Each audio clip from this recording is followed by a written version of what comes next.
Maido! Hi there, Japan fans. Today's show, we're going to talk about practice.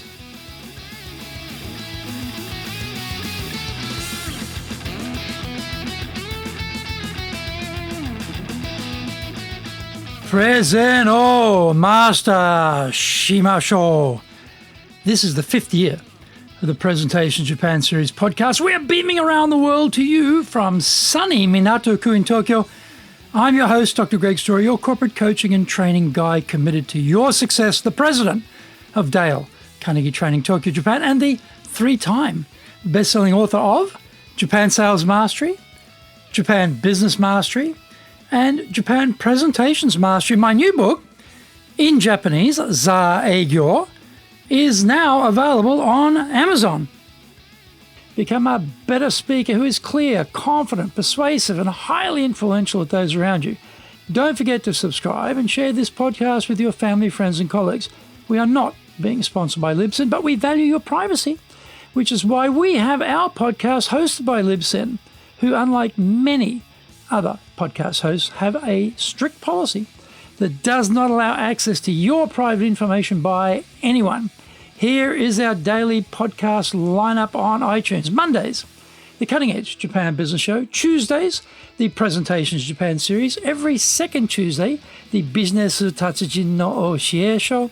Wednesdays, the Sales Japan Series. Thursdays, the Leadership Japan Series.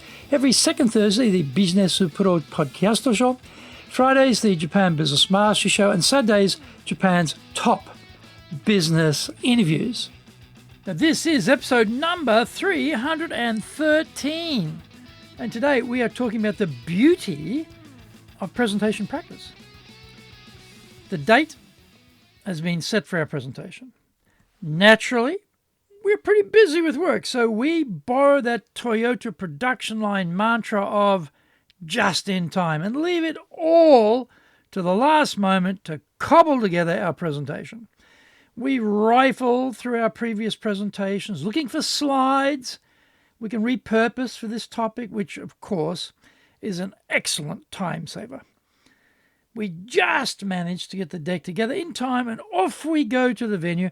Here we give the only rendition of this talk to our live audience.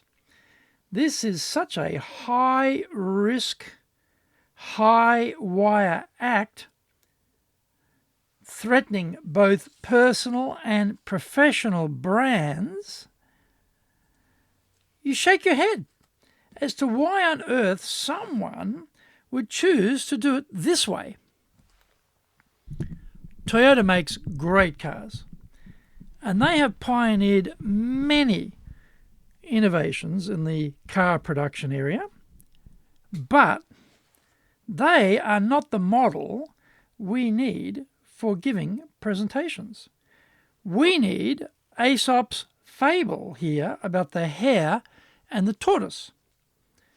The hare is so much faster than the tortoise, but in this fable, the hare loses the race because although the tortoise was slower, they were more consistent and steady in making progress.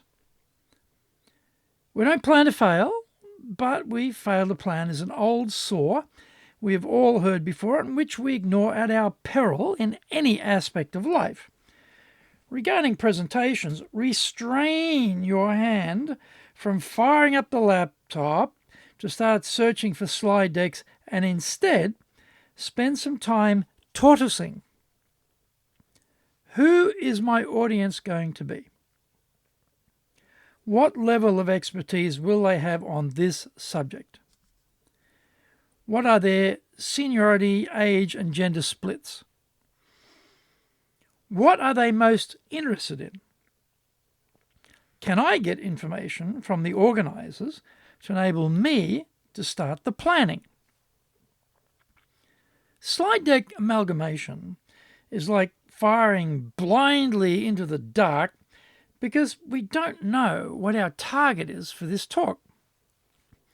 Once we've decided who we're going to be targeting for this talk, what is the purpose of this exercise? There are generally 4 purposes from which we can choose: persuade, motivate, inform, or entertain.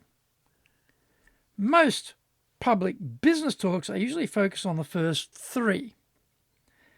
The entertain one is the classic filler role for the speaker. You are the light variety show before or after the main event.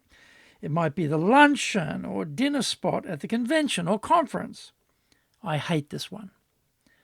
You need serious, real talent to be entertaining, which is why, in a business context, we should leave this to the professionals. If you're a great raconteur, bully for you. But for most of us, this is a step too far. Find out more. We come back from the break.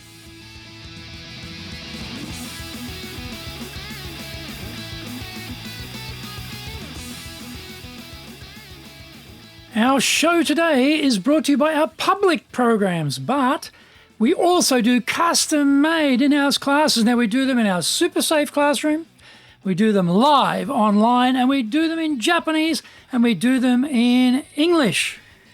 Today's show is being brought to you by, on the 9th of November, we'll have our high-impact presentations training.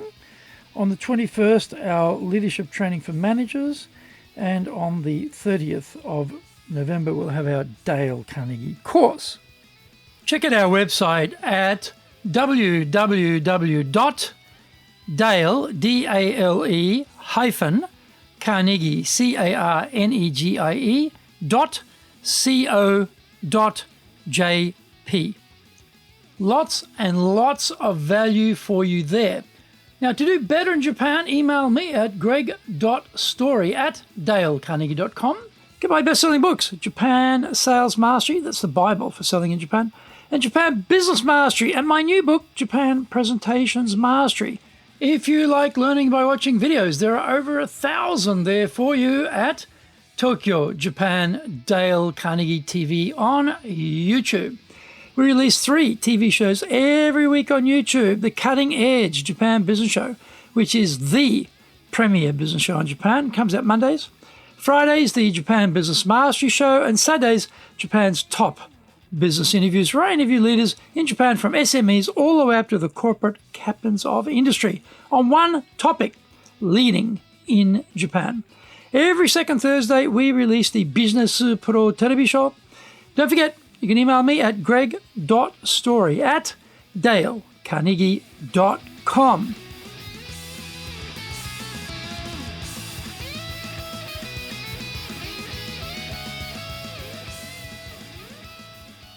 Welcome back.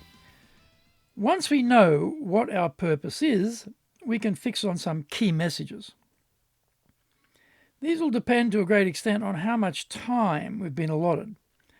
There are only so many things we can cover in depth in a 30 or 40-minute talk. Having our central thesis determined is fine, but so what? We need to think about the evidence we will marshal to make our point stick and for us to be convincing for the audience. This might include data, statistics, expert testimonials, evidence, examples, storytelling, etc. If we find ourselves making a bold statement, then we need to pause and say the words fake news out aloud to ourselves, because that is exactly what the audience will be thinking unless we can prove what we are saying. We need a blockbuster opening to break through all the mental clutter immobilizing our audience and blocking our messages from getting through. We need to design 2 closes, one for at the end of the talk and a second one for after the Q&A. Recency is a powerful thing with human beings, so we have to go with the flow and make sure the last thing they hear is what we want them to hear. Now, we are ready to consider what visuals we need to help the audience and ourselves with the navigation of this talk. There will be a burning temptation to load the slide deck to the gunnels with content both on each screen and with too many screens. Go totally zen here. Be minimalist. Strip down to the bare essentials. We don't want the slides to upstage us. We must remain the main act, and the slides are our servant, not the other way around. Once we are ready, we start the hard work, and that is the practice, the rehearsal of the talk.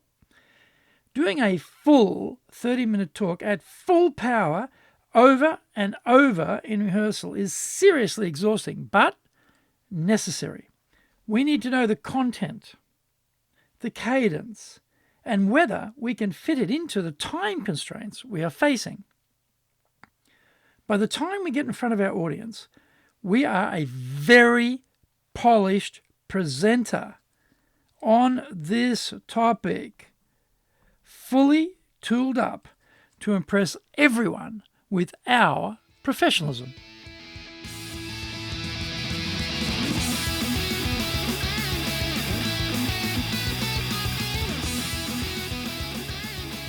Thank you for joining the Presentations Japan series. If you got value from today's show, spread the love around and share it with your family, friends, and colleagues. Don't forget to subscribe and share this podcast. Immediately apply what you have learned today, use it, and go out there and become a presentations legend. Remember, I'm your corporate coaching and training guy in your corner, committed to your success here in Nippon.